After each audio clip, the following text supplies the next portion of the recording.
A Boeing whistleblower drops the truth and suddenly dies from a rare infection. A journalist vanishes in a parking lot, and a reporter disappears after naming cartel insiders.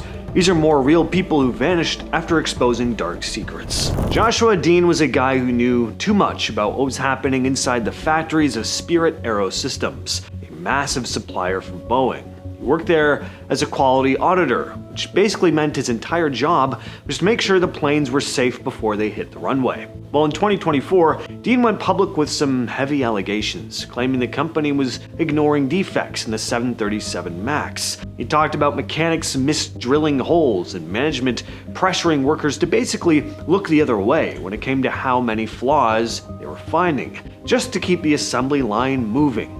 Dean was relatively young, 45, and by all accounts, he was a total health nut. He didn't smoke, he didn't drink, he was obsessed over his fitness, but just 2 months after another Boeing whistleblower, John Barnett, was found dead, Dean suddenly got hit with a nasty bacterial infection. It started as a bit of a breathing trouble, but within days his lungs were failing, his heart stopped, and he was diagnosed with an MRSA, a type of staph bacteria infection. He died in the middle of his legal battle against the company. Doctors couldn't explain how this healthy guy's body just gave up so fast, leaving a lot of people wondering if his sudden illness was really just bad luck or if there was some shady business going on. In 2004, Guy-André Kieffer was a French-Canadian journalist working in West Africa, specifically in the Ivory Coast. He was digging into the cocoa industry. Kieffer found evidence that the massive profits from chocolate were not going to farmers. Instead, he was tracing a trail of money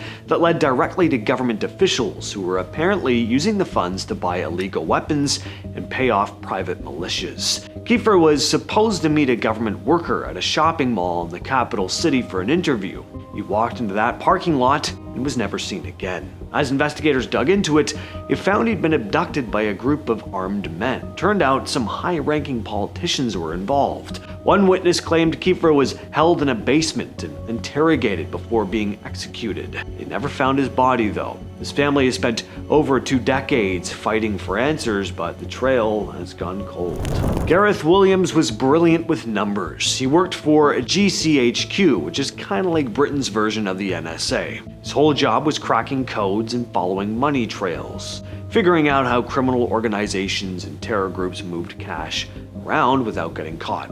Well, in 2010, police found his body in his London apartment, and the scene made absolutely no sense. He was zipped up inside a duffel bag, sitting in his bathtub. The tub was empty, and the bag was padlocked from the outside. The police fumbled the whole thing from the start. Their first theory was that it was some kind of accident during an adult act. There was literally nothing to support that. There were no fingerprints on the padlock.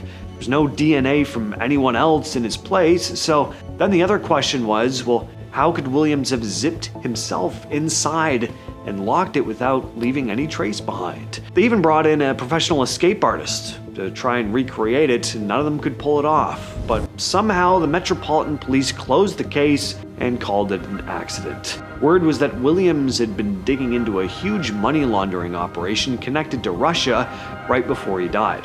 A lot of people think that a hitman got past his security, unalived him, and just arranged everything to be as confusing as possible for investigators. Jill Dando was one of the most famous faces on British television in the late 90s. She hosted Crime Watch, a show where they helped police solve cold cases. Well, in April of 1999, she was walking up to her front door in a quiet London neighborhood when someone approached her from behind, grabbed her, and fired a single shot into her temple. It was a contact shot, meaning the weapon was pressed right against her skin to muffle the sound and to ensure that she did not survive.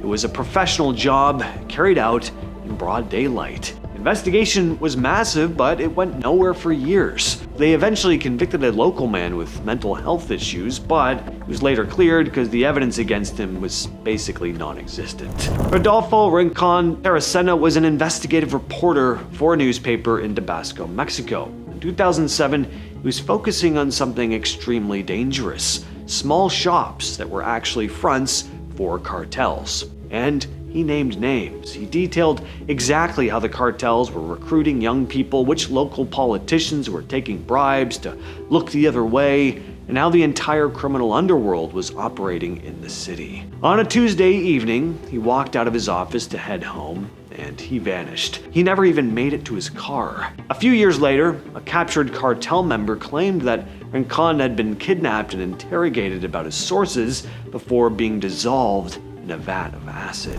Ray Gricar was the district attorney for Center County, Pennsylvania. In 2005, he told his girlfriend he was taking a day off to go for a drive. Well, he never came back. His car was found parked outside an antique mall near a river. There was no sign of a struggle, but his keys and cell phone were missing.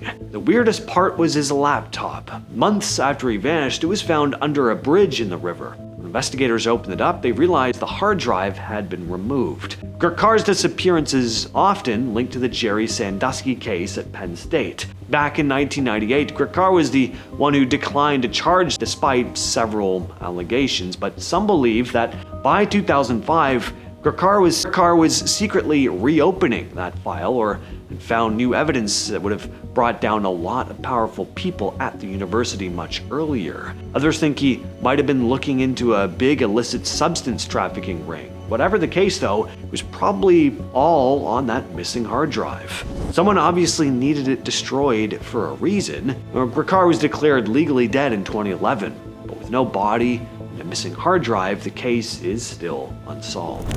Philip Taylor Kramer had two completely different careers. He was the bass player for the rock band Iron Butterfly and was also a literal rocket scientist. You don't hear that very often. By the 90s, he was working on something called fractal compression, basically technology that could send massive amounts of data, like high-quality video, through regular phone lines. This was way before streaming existed, of course. What he was working on could have been worth a fortune to media companies. In February 1995, Kramer was supposed to pick someone up at the Los Angeles airport, but he never showed.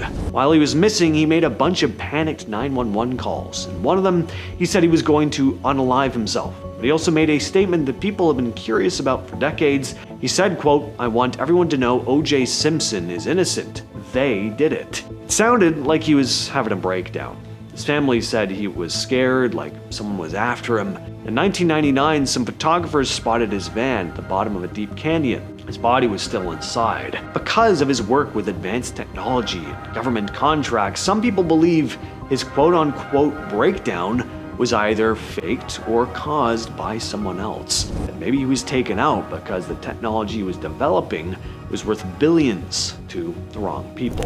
Frank Olson was a scientist who worked on biological weapons for the CIA back in the 50s. He was part of MK-Ultra, the now infamous government program that experimented with mind control. Olson had recently come back from Europe, where he'd apparently witnessed some truly horrific human experiments. He was so shaken up about it, he wanted out of the entire program. Shortly after he told people he wanted to leave, he was brought to a retreat with other CIA officers. Without his knowledge, they slipped LSD into his drink. Well, a week later, Olson was staying in a New York hotel room with a CIA handler. According to the official story, he jumped through a closed window and fell to his death. For 22 years, the government told his family his death was caused by a nervous breakdown. The truth about him being slipped the psychedelic only came out in 1975, and the story gets worse. In 1994, Olson's son had the body dug up for another autopsy. The examiner found a big bruise on Olson's forehead, a wound that happened before the fall, not during. It looked like someone had knocked him out before throwing him out the window. Is it possible that Olson knew too much about the CIA's illegal experiments, and because he was so clearly disturbed by it all, they were worried he was going to talk? Yeah, it seems highly possible. Oralgaisha Omarshanova was a journalist in Kazakhstan who went after stories that most reporters did not want to go anywhere near. In 2007, she was looking into violent clashes between ethnic groups in a small mining town, but the real target of her investigation was government corruption. She was tracing how profits from the area's mines were being stolen by wealthy elites, while the workers who actually did the digging lived in poverty. She was last seen in the city of Almaty getting into a jeep with several men. She told her coworkers she was going to meet a source who had solid information that would help with her investigation, but she never came back. And the Kazakh government barely investigated. In a place where the government controls most of the media, Omarshanova was one of the few reporters who couldn't be paid off or scared into silence. But to this day, no one knows where she was taken or where her body is. And that's been the video. I will catch you, yes, you specifically, in the next one.